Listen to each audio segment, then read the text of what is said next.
What's up, you guys? It's Graham here. So today we have to answer the age-old question that philosophers and economists have pondered since the beginning of time, and that would be, am I wearing pants? And the answer is no. Just kidding. Instead, it's whether or not we can finally see the market begin to recover in 2023, or if it will continue falling with the worst still yet to come. After all, retail investors are officially buying the dip, with some analysts believing that we could soon be in for another 2023 bull market, while others like Goldman Sachs take the stance that we'll continue seeing a market crash, stocks are still not cheap by historical standards, and will likely fall back down another 20%. That's why I think it's incredibly important that we go over the data to determine whether or not there's an accurate way of predicting the bottom of the market. Here are the bull and bear cases for determining whether or not 2023 is going to be a winner or a loser, and then go over the best ways that you could use all of this information to make money on this episode of Don't Drive in the HOV Lane with an Inflatable Grinch, in case you were wondering. Although before we start, if you enjoy these videos and you find them helpful, it would mean a lot to me if you hit the like button or subscribe if you haven't done that already. I know it sounds silly, but it does help with the channel tremendously, and as a thank you for doing that, here's a picture of a giraffe. So thank you guys so much, and also a big thank you to public.com for sponsoring this video, but more on that later. Alright, so in terms of why the market keeps falling, blame Jerome Powell.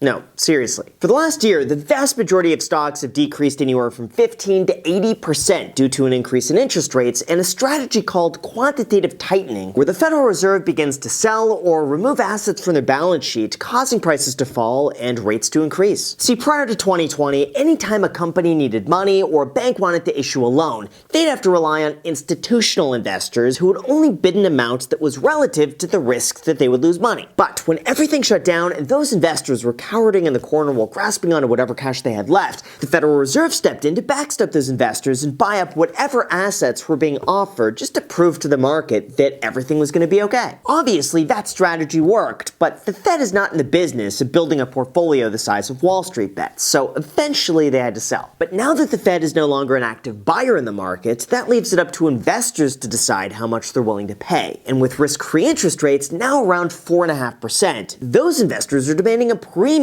for investing in anything that's slightly more risky, and in turn, stocks and real estate look a lot less appealing. Just think of it this way. What if I told you that you would be able to get a risk-free guaranteed return of 6%, or you could take your chances in the stock market for a maybe average of 7%. What would you pick? Now, it's never a directly proportional relationship, but the math is generally true. The higher you make risk-free, the more you have to get paid to take on risk. And as proof, just consider this. I've mentioned this before, but it's worth repeating. One study analyzed investor behavior when risk-free returns were low and compared those to the same investors when risk-free returns were high. And the results were surprising. It was found that throughout a representation of the entire US population, as well as 400 Harvard MBA students, low risk-free returns caused significantly more risk-taking for higher-yielding investments. Those findings began to normalize when risk-free interest rates are higher, even when the riskier investments still pay the same amount more. Now, I know that sounds incredibly confusing, but for all of you visual learners out there, this basically means that when interest rates are at 0%, 70% of a customer's portfolio went into risky investments, driving up their price. But when risk-free interest rates are at 5%, their risky investments dwindle back down to 50%, reflecting a more balanced portfolio. On top of that, they also found diminishing returns on safe behavior once interest rates were above 5%. So the most risk-taking takes place when interest rates are below that amount, which very accurately reflects these last few years. Based on this information, we might be able to conclude that the worst would be behind us once risk-free interest rates are above 5%, although we'll talk about that shortly. But in terms of how you could identify the bottom of the market, or whether or not you'd be able to outperform it, there's a piece of research I want to comment on, because this begins to make a lot of sense. Now, first of all, I want to give full credit to the blog Market Sentiment for compiling all this information. I would highly recommend subscribing to the newsletter. I'll link to them down below in the description, because they compile some of the most interesting investment analysis on the internet. And their latest findings all have to do with learning how to beat the market. See, as they point out, passive index fund investing is relatively new. So new, in fact, that 2019 was the first year ever where index funds overtook actively managed funds in terms of assets under management. So why is this a big deal? Well, two things happened. First, the great financial crisis of 2009 shook a lot of investor confidence and caused a lot of people to be wary of the investment industry. And two, there was a substantial pile of data showing just how poorly actively managed funds performed. For example, they say that only 6% of actively managed large cap funds managed to beat the S&P 500 over a 20-year period. So the option then becomes, do you take a 1 in 16 chance of getting a higher return or be guaranteed to get a higher return 94% of the time by investing in an index fund? Now, of course, for some context, index funds do really well for one reason. They aggregate a basket of stocks where the top companies drive the majority of growth. And if you take something like the S&P 500, you could see exactly how it works. When a stock is listed on an index like this, it's got to meet three key requirements.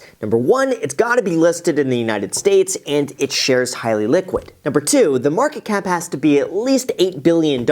And three, they must have positive earnings in the previous quarter and positive total earnings throughout the last year. From there, an index committee meets every quarter to discuss the performance of every company on the list. And if one stock falls behind relative to another, they're quick to cut it and replace it with something else. However, when you dig a little bit deeper, you'll begin to notice that within the S&P 500, the top 20% of stocks account for pretty much 100% of the growth. So one investment analyst took it a step further and backtested more than 100 years of data to determine which companies would be the future market movers before they moved the market. And he found two factors that were incredibly consistent. One, it must be a company in the top half of the market, meaning greater than average market cap, shares outstanding, cash flow, and sales. He found that under those conditions, companies gave close to double the return of the S&P 500 while only adding slightly higher risk. Or more simply put, he theorizes that the best performing companies out of the biggest companies provide the best returns. And two, he says that you should pay close attention to the price to earnings ratio. He found that all stocks with a high PE ratio perform substantially worse than the market, whereas low PE ratios tend to do much better. Now, some of this might seem common sense because a low PE ratio signals a cheaper stock relative to their earnings, but it is a good reminder that high valuations cannot be sustained when the market has its tendency to revert back to the average. Now, of course, if you don't want to take the risk in finding the next big best of the best company, I don't blame you, because there's something else that everybody needs to be made aware of. Although before we go into that, when it comes to investing, our sponsor Public.com wants to give you a head start by giving you access to all the information and analytics that matters the most. See, for those unaware, Public.com is the only investing platform that allows you to invest in a wide variety of options, from stocks, ETFs, alternative assets, collectibles, and more, all in one place without routing your order flow so that you could rest assured your trades are being placed at the best possible price. In addition to that, Public also gives you all the information and tools that you need at your disposal to make informed investment decisions, including a premium membership tier where you can unlock advanced data, exclusive content, and VIP member support. Like say, for example, that you want to evaluate a company in close detail. With Public, you could track unique KPIs like how many vehicles a specific model Tesla's delivered this quarter, Disney's latest subscriber growth, or Amazon's latest revenue breakdown by segment. And the best part is, with the launch of the new Public Premium Hub, all of the latest performance data, price targets, analyst reports, and more are easy to access all in one place on the app. Not to mention, you could also get access to exclusive premium-only content. This allows you to listen to market experts break down the latest headlines, industry trends, and key reports right at your fingertips. And best of all, as a thank you for signing up and trying them out, you could get all the way up to $1,000 as a bonus just for signing up and making a deposit with the link in the description using the code GRAHAM. That's it. So if you want to build your portfolio and start investing, feel free to sign up and check out all the details down below in the description, or go to public.com/Graham to get started today. And now with that said, let's get back to the video. Alright, so in terms of picking individual stocks, here's where things get interesting. A finance professor from Arizona State University analyzed 26,000 individual stocks since 1926, and what he found was mind-blowing. He found that the average stock only traded for 7 years and lost money, even when you include the dividends. In addition to that, from the 26,000 stocks that were analyzed, only 1,000 led to all of the growth that we saw in the stock market since 1926, and only 86 stocks out of those 1,000 were responsible for more than half of the profits. So from this data, throughout the last 100 years, only 4% of stocks actually make more money than the average return of 1-month treasury bills, and the other 96% of those winning stocks barely kept pace with inflation. Now keep in mind, this analyzed all the stocks throughout the last 100 years. That includes a lot of penny stocks and IPOs of the dot-com bubble. So when you account for the largest publicly traded stocks today, 80% of them make money over a 10-year period. But still, 56% of them performed worse than the overall index, only because a select few lead the group in any given time frame. That means, just like a casino, the odds are stacked against you if you pick individual stocks on a whim. Although with that said, that does present another interesting question. Even though you might not be able to pick which stocks do best, what about being able to predict the bottom of the market? Well, one option suggests that we look no further than what's called the yield curve. Simply put, this is a graph that outlines how much investors could expect to earn throughout 1 month to 30-year terms, and the longer you invest your money for, the more you should get paid. Right? Well, when the yield curve inverts, short-term rates begin paying more than long-term rates, and this signals that investors see more risk investing in the short term than they do in the future. So in terms of reaching the bottom,